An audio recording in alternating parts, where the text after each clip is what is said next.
what happens when an unstoppable biological threat meets a healthcare system run by people who, well, actively punish intelligence? I mean, it sounds like the setup for a dystopian movie, honestly. Right. But welcome to the deep dive. Because today we are looking at a stack of sources that are they're deeply critical, sometimes pretty bleak, and they paint a terrifying picture of our medical future. Yeah, it's a heavy stack today. Very heavy. Our mission today is to connect some seemingly unrelated dots. We've got historical critiques of the UK's National Health Service, or the NHS. We've got medical manifestos declaring we are in the post-antibiotic era. Which is terrifying all on its own. Exactly. Plus a breakdown of John D. Rockefeller's influence on modern medicine and like a genuinely fascinating philosophical analysis of Machiavelli. It's quite the mix. It is, but I do want to make a quick disclaimer right up front. These sources contain heavy critiques of government institutions, modern medicine, and some politically charged observations about societal decay. Like, there are some pretty grim depictions of what London might look like in 2025. Right, and we should be clear, we're not endorsing those specific political viewpoints. No, not at all. We are not taking any political sides here. Our job is just to impartially unpack the fascinating and frankly alarming arguments presented in these materials. Absolutely, just following the threads they've laid out. Exactly. So, okay, let's unpack this. The sources keep referring to systems being run by stupid people. But what do we actually mean by that? Because I assume we aren't just talking about low IQ scores. No, not at all. And that's where the video analyzing Machiavelli comes in. It completely redefines the concept. In institutional terms, stupidity isn't a lack of intelligence. It's a structural feature. Okay, structural feature. How so? Well, it's an environment that actively elevates thoughtless obedience over critical thinking. The presenter actually outlines 7 specific rules for why stupid people rule these massive bureaucracies. 7 rules. Okay, I want to go through these because they form the whole foundation of the argument. What's the first one? So, rule 1 is that power rewards the appearance of certainty, not intelligence. Ah, meaning like intelligent people see nuance and doubt. Exactly. Intelligent people see complexity, which leads to doubt and careful testing. But bureaucracies, they hate doubt. Fools project absolute confidence, and systems reward that. Wow, okay. That makes a lot of sense. What's rule 2? Rule 2 is that obedience requires not thinking. Basically, systems like massive bureaucracies filter out people who ask why. Right, they just want you to follow the flowchart. Exactly. Which leads into rule 3. Groups punish independent thought. Conformity is seen as the highest social virtue. If you question the group, you threaten to fracture it. So you get pushed out. Yeah. And rule 4 is that stupid people are easy to use. Oh, that's harsh. But I guess, intelligent people resist manipulation, right? Right. If you think critically, you push back. Thoughtless people just execute the orders without resistance, which ties perfectly into rule 5. Intelligence is punished, stupidity is rewarded. Wait, punished? Yeah, because exceptional people threaten average people. The culture evolves to protect mediocrity. That is... wow. Okay. And rule 6 is that stupid people are loyal. Think about it. Highly capable people have options. They have leverage. That makes them a threat to a rigid system. Right, because they can just leave and get another job. Exactly. But mediocre people are entirely dependent on the system. They have nowhere else to go, which makes them ferociously loyal and highly political. That is so cynical, but it tracks. And the last rule? Rule 7. Systems want to be maintained. People who are rewarded by a broken system physically cannot see that it's broken. They act like immune cells against reform. Okay, but I have to push back here gently. Looking at the Guardian data from our sources, is it really fair to call healthcare leaders stupid? They are dealing with a £50 billion hole every year, just managing the effects of poverty and deprivation. Oh, for sure. The funding crisis is massive. Right. So isn't this just a societal failure rather than the administrators being Machiavellian fools? Well, the sources don't deny the funding issue, but they connect these 7 rules directly to the cult-like worship of the NHS. The Institute of Economic Affairs video talks about this, right? Yes, the IEA video. Right. It points out that the NHS is treated almost like a religion in the UK. It's framed as this expression of national selflessness. Like, you can't criticize it without being a heretic. Exactly. But if you look at the actual data, the system ranks 9th out of 11 comparable countries in healthcare outcomes. And it's 23rd globally in access. Wait, 23rd? That is not great. Not at all. But because the system demands blind loyalty, that's Rule 6, and punishes independent thought, Rule 3, It literally cannot reform itself. It just demands more money to fuel the exact same failing structure. Okay, so a rigid bureaucratic system might survive during normal times, just sort of limping along. But what happens when the actual foundation of modern medicine starts to crack? And that is the catalyst for the collapse the sources are warning about. But to understand it, we have to look at how modern medicine was built. The sources trace it back to what they call Rockefeller medicine. Right, John D. Rockefeller, early 20th century. Yeah. Basically, healthcare used to be highly pluralistic. You had holistic practitioners, homeopaths, naturopaths, alongside traditional doctors. But Rockefeller changed that. He did. He had massive interest in the petrochemical industry, and he heavily funded medical schools on one strict condition. They had to adopt an allopathic curriculum. Meaning a focus entirely on synthetic drugs, chemical dependency, and centralized licensing. Right. It shifted medicine from supporting the body's ecosystem to viewing the body as a machine that just needs a patented chemical pill when a symptom pops up. And the sources argue this conditioned the public into a state of learned helplessness. Exactly. You don't think about your lifestyle. You just hand your body over to the institution and expect a pill. And, that model worked like absolute magic for a long time. The discovery of penicillin alone changed everything. It did. But biology adapts. Which brings us to the crisis detailed in Dr. Srivatsa's writings. Yes, this part is terrifying. So the CDC declared in 2019 that we have officially entered the post-antibiotic era. The miracle drugs are failing. They really are. We're seeing these superbugs like MRSA and this fungus, Candida auris. I hope I'm saying that right. Yeah, Candida auris. Right, and they are literally colonizing hospitals.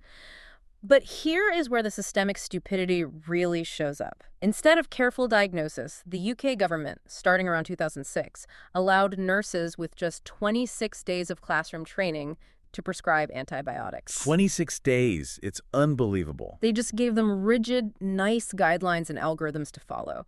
So here's where it gets really interesting to me. It's like we've been using a sledgehammer to swat flies for decades, right? Right. And now the flies have evolved to actually eat the sledgehammer. That's a great way to put it. And the system's response is just to hand the sledgehammer to people with even less training. Exactly. Because remember, Rule 2, obedience requires not thinking. A massive system like NHS 111 needs operators who just follow the flowchart. So if a patient calls with a cough, The operator looks at the screen. If the branches say prescribe antibiotics, they do it, even for viral infections like the flu or a common cold. which antibiotics physically cannot cure? They can't. But this thoughtless adherence to protocol is actively training the bacteria to mutate. It's creating the superbugs that are currently killing 44,000 people a year from sepsis in the UK alone. 44,000. That is a staggering number. But if the impending disaster is so obvious, why didn't anyone inside the system pull the fire alarm? Like, doctors had to know this was happening. They did know, and some did pull the alarm. This is where we get the story of Dr. Kadiyali Srivatsa. He was a whistleblower. Okay, tell me about him. So he saw what this algorithmic prescribing was doing. Years prior, he'd actually developed a logical triage methodology. It was called the Pediatric Assessment Tool, which eventually evolved into a system called MAY-Y. And he tried to use this to stop the pilot nurse-led practices from blindly prescribing. Exactly. He gathered clinical evidence and took it straight to the General Medical Council, the GMC, and the NHS. He showed them the data. Hard data, showing that these flowchart diagnoses were leading to severe complications and preventable deaths. So this is textbook Machiavelli Rule 5 intelligence is punished, and Rule 7 systems want to be maintained. Spot on. Instead of looking at his data and fixing the problem, the NHS and the GMC completely turned on it. The sources say they ostracized him. They imposed punitive sanctions that forced him into bankruptcy. They even subjected him to psychiatric evaluations. Wait, really? Psychiatric evaluations? Yes, it's a classic bureaucratic move. If you can't refute the whistleblower's data, you discredit their sanity. That is chilling. And he wasn't the only one, right? The sources mention a pretty tragic scale to all this. Yeah, it's sobering. Over 100 doctors committed suicide over a decade due to these endless, punitive sanctions by the GMC for questioning the status quo. Over 100. Yeah, the system literally eliminated the intelligent people who tried to fix it. It ground them down until they broke. It's just devastating. But Dr. Srivatsa didn't just give up. I mean, he took his methodology, realized the human bureaucracy was impenetrable, and bypassed it completely. He integrated his life's work into AI. Which brings us to the urgent pitch in these sources. The introduction of Dr. Maya AI and its ChatGPT integration, Dr. Maya GPT. This is framed as the ultimate workaround to a broken system. Right. Because if the humans in charge are operating under the rules of stupidity, you have to remove the humans from the initial gatekeeping process. So how does Dr. Maya AI actually work? How is it different from the NHS 111 flowcharts? Well, NHS 111 is a static if X, then Y tree. Dr. Maya AI uses a simple, color-coded symptom system based on what the texts call conscious presence. Conscious presence, what does that mean practically? It means it's built on natural intelligence and 40 years of actual clinical acumen. It listens to the timeline and nuance of the It symptoms. really gives you a color code. Yeah. Red means see a doctor immediately. Blue means you likely have something contagious, so isolate at home and call an ambulance. Green and yellow mean you can self-care or go to a chemist. And the accuracy rate on this is wild, right? 98% diagnostic accuracy in differentiating minor from severe conditions. Wow. So what does this all mean for you, the listener? It's basically an automated air traffic controller for sick people. That's a great analogy. Right. It keeps the contaminated planes, the infectious patients, from landing at the main hospital airport and infecting everyone in the terminal. Exactly. The goal is isolation and correct routing. And the sources synthesize a very blunt, direct argument to the leadership maintaining the status quo. Okay, if you were the advisor delivering this message to these stupid leaders, what is the pitch? The pitch is an ultimatum. First, the post-antibiotic reality.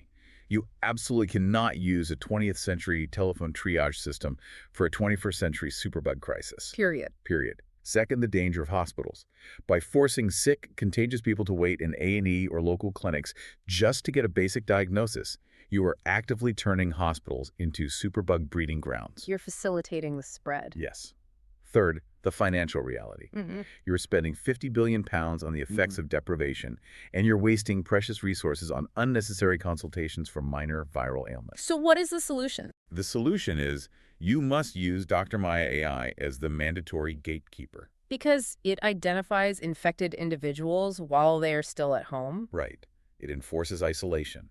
It alerts doctors to local clusters to prevent pandemics before they start. And most importantly, it completely stops the unnecessary prescription of antibiotics by untrained staff. It saves the failing miracle drugs for when we actually need them. Exactly. The math presented suggests this is the only systemic way to reduce demand by 60% and survive the post-antibiotic era. A 60% reduction in demand. It's just marveling how this AI shifts the power away from the bureaucratic herd and hands it directly back to the individual. It really does. Which brings us to the ultimate takeaway for you listening to this deep dive. This isn't just about the NHS or the UK government. It's about reclaiming your own free will in healthcare. That's the core message. Right. The sources are urging you, the individual, to learn the art of self-diagnosis, to understand the severity of your own symptoms using intelligent tools so you aren't blindly reliant on a thoughtless algorithmic system that might just prescribe you a drug you don't need. You stop being a passive participant in a broken machine. Exactly. Take back your agency. And that leaves us with a final, really profound thought to mull over. Let's hear it. If Machiavelli's rules dictate that large human institutions will always, inevitably, optimize for blind obedience over intelligent adaptation, Yeah. is the true promise of AI not just to process massive amounts of data, but to serve as an incorruptible, independent thinker? Oh, wow. Right. A system that can simply bypass human institutional stupidity entirely. Because it can't be bullied by office politics. Exactly. Can't be silenced by medical counsel. That is a fascinating thought. When human institutions punish the intelligence trying to save them, maybe a machine is the only thing that can bypass the ego and just fix the problem. Something to think about. Definitely. Thank you so much for joining us on this deep dive. Stay curious, trust your own intelligence, and keep questioning the systems around you.